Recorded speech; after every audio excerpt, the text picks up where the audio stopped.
নমস্কাৰ, মই সাংবাদিক পংকজে আপোনাক সকলোকে পুনৰবাৰ মোৰ ইউটিউব চেনেল তথা ফেচবুক পেজ পংকজ লিমকালৰ আন্তৰিকতাৰে স্বাগতম জনাই লৈ আনিছোঁ এই মুহূৰ্তত ১৭ নম্বৰ ৰাষ্ট্ৰীয় ঘাইপথত সংঘটিত হোৱা এটা পথ দুৰ্ঘটনাৰ খবৰ। গতিকে চাই থাকক সম্পূৰ্ণ ভিডিঅ'টো। সবিশেষ তথ্য দিয়াৰ পূৰ্বে কৈ ল'ব বিচাৰিছোঁ, যদিহে আপোনালোকে অনাগত সময়ত মোৰ ইউটিউব চেনেল তথা ফেচবুক পেজ পংকজ লিমকাৰ জৰিয়তে বিভিন্ন দিশৰ খা খবৰসমূহ জানিব বিচাৰে বা চাব বিচাৰে, তেন্তে ছাবস্ক্ৰাইব কৰি থৈ দিব পাৰে মোৰ YouTube channel Pankaj Limca, follow' কৰি থৈ দিব পাৰে মোৰ ফেচবুক পেজ পংকজ লিমকা।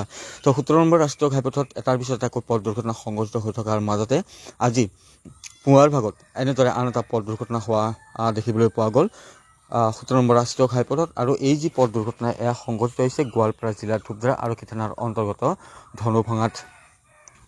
আৰু স্ক্ৰীণত আপোনালোকে দেখি আছে দুখনকৈ বাহন, এখন হৈছে এল্টো বাহন, আন এখন হৈছে জেষ্ট বাহন। আৰু এই দুয়োখন বাহন এনেদৰে দুৰ্ঘটনাগ্ৰস্ত হোৱা অৱস্থাত প্ৰত্যক্ষ কৰা হয়। আৰু স্থানীয় লোকে এই পথ দুৰ্ঘটনাটো দেখি তেওঁলোকে ধূপধাৰা আৰক্ষীক খবৰ দিয়ে। তাৰপিছত ঘটনাস্থলীত উপস্থিত হয় ধূপধাৰা আৰক্ষীৰ দল। কিন্তু এই পথ দুৰ্ঘটনা সংঘটিত হোৱাৰ পিছতে সন্দেহ কৰা হৈছে যে ইয়াৰ যি চালক আছিল বা যিকেইজন লোক আছিল সেই লোককেইজন ঘটনাস্থলীৰ পৰা পলায়ন কৰিছে। আৰক্ষীয়ে কোনো লোকক তাত পোৱা নাই। আৰু এনেদৰে আন এটা পথ দুৰ্ঘটনা সংঘটিত হ'ল ১৭ নম্বৰ ৰাষ্ট্ৰীয় ঘাইপথত গোৱালপাৰা জিলাৰ ধূপধাৰা আৰক্ষী থানাৰ অন্তৰ্গত ধনুভাঙাত। আৰু অনুমান কৰা হৈছে যে যিখন এল্টো বাহন আছে সেই এল্টো বাহনখনক এই জেষ্ট বাহনখনে টানি লৈ গৈ আছিল গোৱালপাৰা দিশে। গুৱাহাটী দিশৰ পৰা গোৱালপাৰা অভিমুখে টানি লৈ গৈ আছিল এই এল্টো বাহনখন। এল্টো বাহনখনো পূৰ্বতে দুৰ্ঘটনাগ্ৰস্ত বুলি অনুমান কৰা হৈছে, কাৰণ বাহনখনৰ যি অৱস্থা তালৈ লক্ষ্য কৰি সেয়া অনুমান কৰা হৈছে যে এই এল্টো বাহনখনো পূৰ্বতে দুৰ্ঘটনাগ্ৰস্ত হৈছিল। আৰু এই দুৰ্ঘটনাগ্ৰস্ত হোৱা এল্টো বাহনখনক জ্যেষ্ঠ বাহনখনে টানি লৈ গৈ আছিল গোৱালপাৰা দিশে। আৰু তেনে সময়তে ধনুভাঙাৰ শ্মশান যি আছে ৰাষ্ট্ৰীয় ঘাইপথৰ কাষতে, সেই শ্মশানৰ সমীপতে কালভাৰ্টত এনেদৰে দুৰ্ঘটনাগ্ৰস্ত হয়।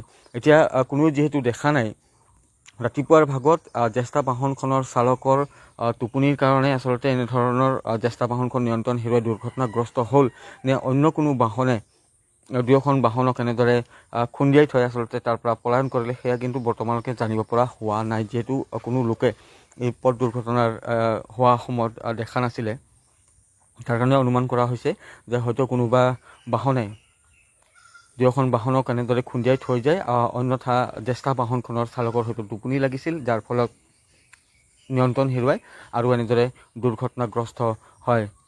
ইতিমধ্যে আৰক্ষী দল তাত উপস্থিত হৈছে আৰু তেওঁলোকে দুয়োখন বাহন উদ্ধাৰ কৰি তেওঁলোকে থানালৈ লৈ আনিছে। তো যিখন এল্টো বাহন আছে, এল্টো বাহনখনৰ নম্বৰ মই আপোনালোকক জনাই দিছোঁ AS01EQ 5835। আৰু আনহাতে জ্যেষ্ঠ যিখন বাহন আছে সেই জ্যেষ্ঠ বাহনখনৰ নম্বৰটো মই আপোনালোকক জনাই দিছোঁ AS25J7105। পুনৰবাৰ জনাই দিছোঁ AS25J7105। তো এনেদৰে দেখিবলৈ পোৱা গ'ল ১৭ নম্বৰ ৰাষ্ট্ৰীয় ঘাইপথত সংঘটিত হ'ল আন এটা পথ দুৰ্ঘটনা। দুখনকৈ বাহন এনেদৰে দুৰ্ঘটনাগ্ৰস্ত হোৱা অৱস্থাত উদ্ধাৰ কৰা হ'ল ধূপধাৰা আৰক্ষী থানাৰ অন্তৰ্গত ধনুভাঙাৰ ৰাজহুৱা যি শ্মশান আছে ১৭ নম্বৰ ৰাষ্ট্ৰীয় ঘাইপথত কাষত যি কালভাৰ্ট, সেই কালভাৰ্টৰ তলত এনেদৰে এখন বাহন লুটি খাই পৰি আছে। আৰু আনখন ৰাষ্ট্ৰীয় ঘাইপথৰ পৰা কিছু আঁতৰত এনেদৰে দুৰ্ঘটনাগ্ৰস্ত হোৱা অৱস্থাত উদ্ধাৰ কৰা হৈছে। আৰু যিহেতু তাত কোনো লোক নাছিল বাহন দুখনৰ, তো কেইজন লোক আছিল, তেওঁলোকৰ অৱস্থা কেনেকুৱা, কেনেধৰণে তেওঁলোকে আহত হৈছে, কিমান পৰিমাণে তেওঁলোকে আহত হৈছে, সেই কথা কিন্তু কোনেও অৱগত নহয়। তো পিছৰ পৰ্যায়ত নিশ্চিতভাৱে এই পথ দুৰ্ঘটনাটিৰ যদি কিবা সবিশেষ তথ্য থাকে বা আৰু কিবা তথ্য থাকে, তেতিয়াহ'লে মই এই সম্পৰ্কত পুনৰবাৰ ভিডিঅ' এটা জনাই আপোনালোকক অৱগত কৰাই দিম। ভিডিঅ'টো চোৱাৰ বাবে ধন্যবাদ।